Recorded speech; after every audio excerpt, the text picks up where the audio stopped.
Alors maintenant, je vais inviter notre premier intervenant. Il fut le premier secrétaire du SPD allemand. Ministre des Finances sous Schröder, il démissionna, refusant la libération du marché du travail, vous savez, les lois Hartz. Et parce qu'il était en désaccord avec la pseudo-indépendance de la BCE. Il a fondé Die Linke et a ouvert ainsi un nouveau cycle pour la gauche radicale en Europe. Et, vous savez, il nous a fait l'honneur, en 2008, de sa présence au congrès de fondation du Parti de gauche. Et pour ceux qui étaient, je suis sûre que vous vous souvenez de son slogan. Je vous le redis. Non au compromis pourri. Je vous invite à applaudir Oscar Lafontaine.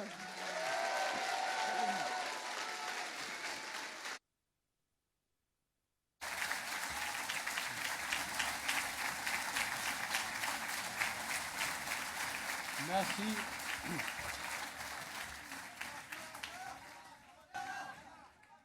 Merci pour votre accueil, chers camarades. Je suis ici aujourd'hui en tant qu'Européen.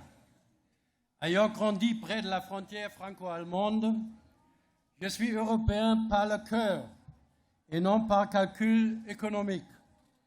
En tant qu'Européen, je m'intéresse non seulement pour la situation économique et sociale de mon propre pays, mais aussi pour celle des autres pays en Europe.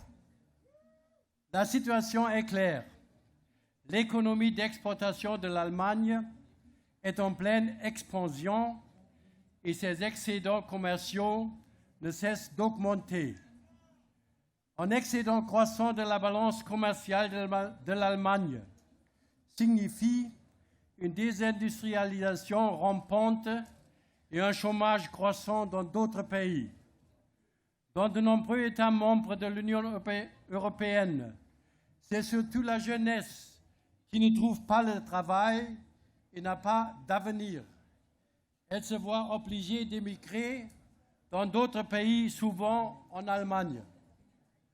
La cause de cette évolution est une structure économique déficiente en Europe, avec une monnaie unique, une banque centrale européenne indépendante, c'est-à-dire qui n'est pas soumise à un contrôle démocratique, et un pacte de stabilité qui impose une politique d'austérité à tous les pays européens, en dépit de la persistance de taux de chômage élevés. Lorsqu'une structure économique ne fonctionne pas, il faut la modifier. La défaillance de la monnaie unique, c'est l'absence de mesures de défense lorsque certains pays enfreignent les règles du jeu de la monnaie unique. La plus grosse faute au sein d'une telle communauté, c'est la persistance du dumping salarial. C'est ce que l'Allemagne fait depuis de nombreuses années. Les conséquences sont une hausse du chômage et une désindustrialisation rampante chez les voisins.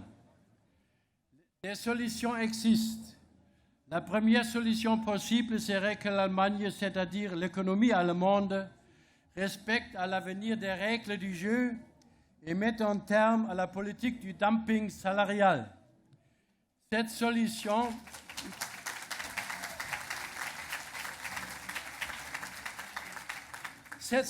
chers camarades, ne me paraît pas réaliste pour les années à venir. Une autre solution serait de transférer d'autres compétences aux institutions européennes. C'est cette voie que propose le rapport des 5 présidents élaboré par Jean-Claude Juncker et ses homologues pour approfondir l'union économique et monétaire.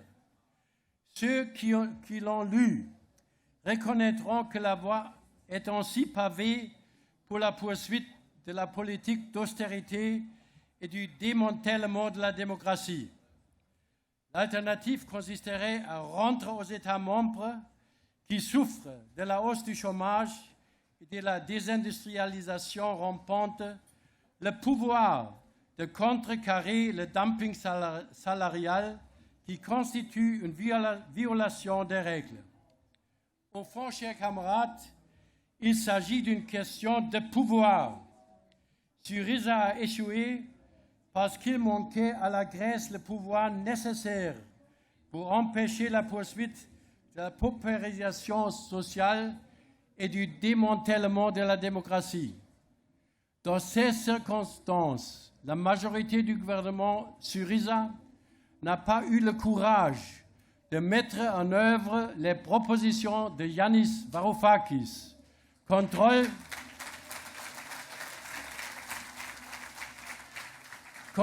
de la Banque centrale, remise partielle de la dette, préparation de l'instauration d'une monnaie propre à la Grèce. C'est dommage, Yanis, que le gouvernement grec n'a pas eu le courage de mettre en œuvre tes propositions. C'est mon avis et c'est notre avis, je suis sûr.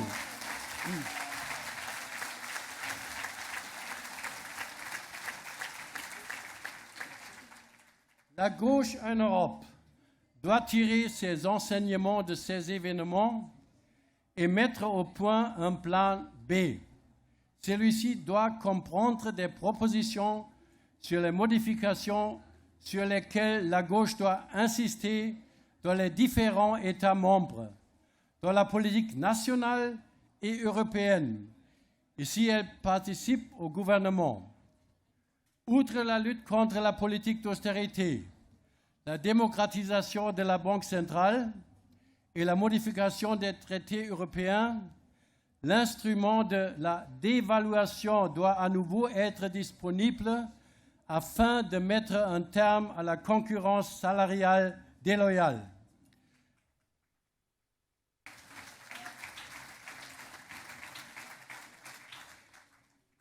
Moi, je préconise de revenir au système monétaire européen, de permettre à nouveau les dévaluations et réévaluations et de tenir compte, ce faisant, de l'expérience engrangée pendant de longues années avec ce système monétaire.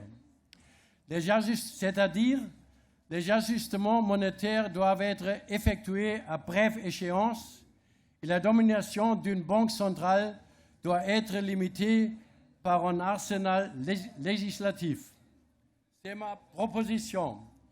Chers camarades, je me réjouis de ce qu'au sein de la gauche européenne, ce débat ait été engagé et que le plan B soit en cours d'élaboration. Il faut se battre contre l'austérité, il faut se battre contre le néolibéralisme, il faut être dans tous les pays en vraie gauche qui se battent pour le peuple.